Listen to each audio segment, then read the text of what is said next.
Genomineerd voor de RTV NOF Sport- en Ondernemersverkiezing 2016 in de categorie Onderneming.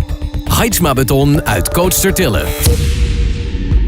Heidsma Beton is een bijzonder bedrijf. Wij maken hele moeilijke dingen, risicovolle dingen. Die broeken we in Friesland, de centrale as, de hek om Ljouwert en parkeergarages.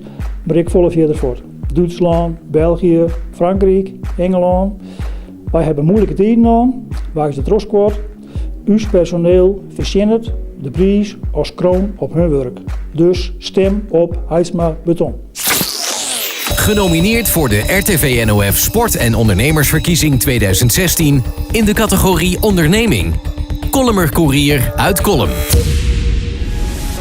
Ik ben Siebert de Jong, directeur van de Kolm Courier.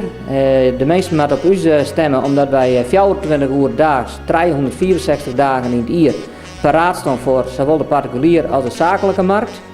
Een team van u van 50 personeel staat altijd klaar om de pakketten van Grut naar Lietz te vervoeren door heel Nederland. Eventueel Boetenland is ook een optie. En de kwaliteit is bij u gewoon heel hoog en daarom moeten de mensen op u stemmen, de Kolm Courier. Genomineerd voor de RTV NOF Sport- en Ondernemersverkiezing 2016 in de categorie Onderneming.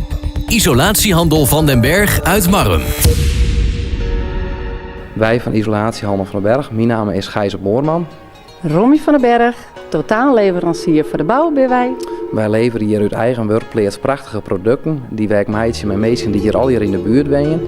En vanuit Marrum bezingen wij Friesland en de rest van Nederland. Leuk team, klantgericht, oplossingsgericht, maar de klant moet denken, dat is waar wij voor staan. Stem op ons. Bedankt. Verrassend dichtbij.